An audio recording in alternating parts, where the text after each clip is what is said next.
ने चोरी क्यों की? अभी तक चोरी शुरू नहीं हुई ठाकुर जी की। अभी चोरी का प्रसंग कैसे प्रारंभ होता है? एक दिन ठाकुर जी अपने ग्वाल वालों के संग खेल रहे थे, तो ठाकुर जी ने ऐसे खेल खेल में श्रीदामा को धक्का दिया। श्रीदामा गिर गया, बहुत जोर से रोया। ठाकुर जी बोले, अरे भैया शांत है जा, लग गई। अरे ठीक है अब शांत है जा। लेकिन श्रीदामा शांत नहीं हुए। ठाकुर जी बोले, तुम कैसे हो? गोकुल में रह में हम। गोकुल को मतलब है जहां हर घर में 1000 गैया, उसका नाम है गोकुल। इतनी गैयान को दूध घी दही सब हमारे घर में होवे।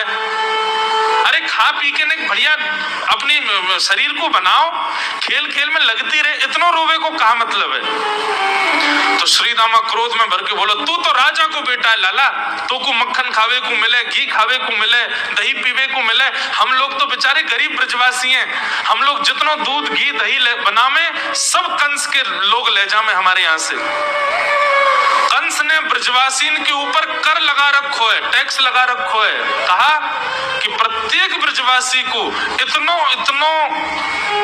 मटका भर के घी दूध दही सब मथुरा भेजना पड़े, हम लोग घर में ना रख सकें। क्योंकि कंस के सिपाही जब आके हमारे घर की तलाशी करें, यदि इतने मटका हमारे घर को प्रसारित हैं, वहां से ज्यादा यदि हमारे घर में मिल गए तो मृत्यु दंड होगा हमारो।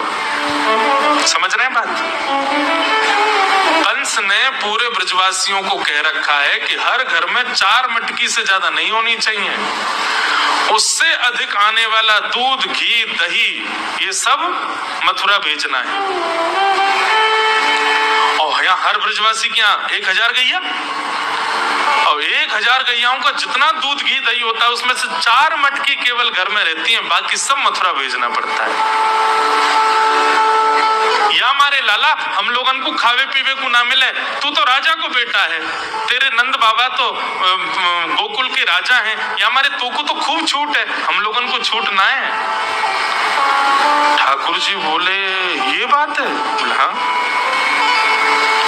ठाकुर जी बोले, मेहनत करें हम, गैया को पाले हम, गैया को घास खवाएं हम, गैया की सेवा करें हम, और दूध पीवे को वो राक्षस कंस।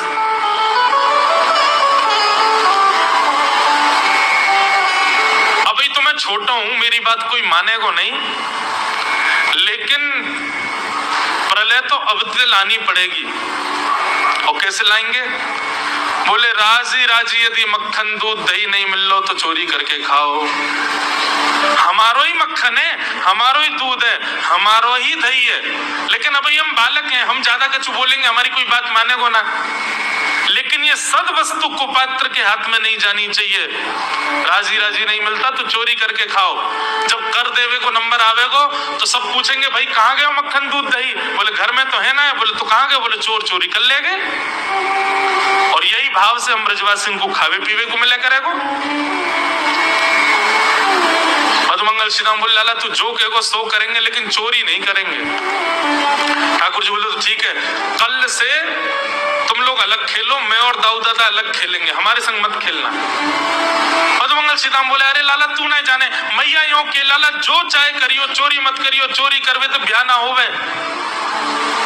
ठाकुर जी बोले, ब्याह की पड़ रही है तो है, ब्याह ना होवे। ऐसो पत्र पूछ रहा सो है गयो, पत्रो दुबरो सो तू सीख जैसो है गयो, तो कौन ब्याह करेगा ऐसे? अरे ब्याह करना तो ने खाया ने पी ने बढ़िया गाल तेरे बढ़िया होंगे, शरीर ने बढ़िया होगा तभी तो ब्याह होएगा। अब भैया हमारी बात सुन लो, जितने अच्छे काम करने सब आज कर लो, कल से चोरी करेंगे, पूरे ब्रजमंडल में आतंक मचाएंगे, हमारो ही दूध घी दही है और हम ही चोरी करके खाएंगे। ठाकुर जी ने चोरी क्यों की? क्योंकि सारा गौरस बेवजह मथुरा भेजा जाता था, और मथुरा से कंस पूरे भारत में वितरित करके खूब धन कमाता था। इस वजह से ब्रजवासी प्रताड़ित होते थे, क्योंकि गैया के लालन पालन में जितना खर्चा होगा सब करो ब्रजवासी। 4 मटका दही। अच्छा, प्राचीन जब ठाकुर जी पृथ्वी पर पधारे तब कोई व्यापार नहीं था, ब्रजवासियों पर एक ही व्यापार था, 2 व्यापार थे, या तो घी बेच के दही बेच के दूध बेच के धन कमाओ, या फिर खेती बाड़ी करके अनाज बेच करके धन कमाओ। वही तो व्यापार था, उसमें भी 4 मटके मिलते थे, 4 में से 3 को तो बेच देते थे, 1 में पूरा घर चलता था। ये हालत थी ब्रज की। इसलिए ठाकुर जी ने कहा कि भैया राजी राजी नहीं तो गैर राजी, हम जितने बाकी की मटकी मथुरा भेजे वाली उनको सबन को तोड़ फोड़ करेंगे, उनमें से मक्खन निकाल निकाल के खाएंगे, एक दूसरे को खवाएंगे और सब यहीं रहेगो, मथुरा नहीं जाएगो कछु भी। इसलिए ठाकुर जी ने चोरी की।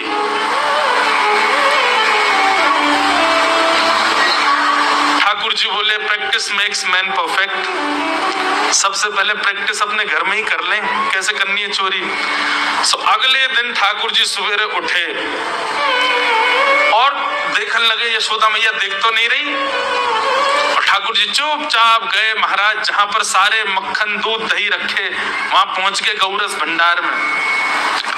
और गौरस भंडार में एक मटकी के ऊपर से ढक्कन हटाए करके जैसे ही ठाकुर जी ने हाथ बोर के पानो प्रारंभ किया, सामने एक खंबा था, उसमें मणि लग रही थी। आज पहली बार 3.5 वर्ष की आयु में ठाकुर जी ने अपना प्रतिबिंब देखा, पहली बार अपने आप को देखा दर्पण में। बंधुओं, बच्चों को शीशा नहीं दिखाते, छोटे बच्चों को तो दिखाते ही नहीं, और 3-4 वर्ष तक भी बालक को अपनी शक्ल थोड़ी देखता है वो। अब इसके पीछे कारण बहुत सारे बताए जाते हैं, परंतु हमें तो लाल जी से मतलब, लाल जी का क्या है। ठाकुर जी ने जैसे ही प्रतिबिंब में अपने रूप को देखा, अपने रूप को देख करके ठाकुर जी बोले, हो तू भी आए हो यहाँ चोरी करवे। अपने आप से बात कर रहे हैं ठाकुर जी। अरे मैंने कही तो हती अपने अपने घर में चोरी करनी है,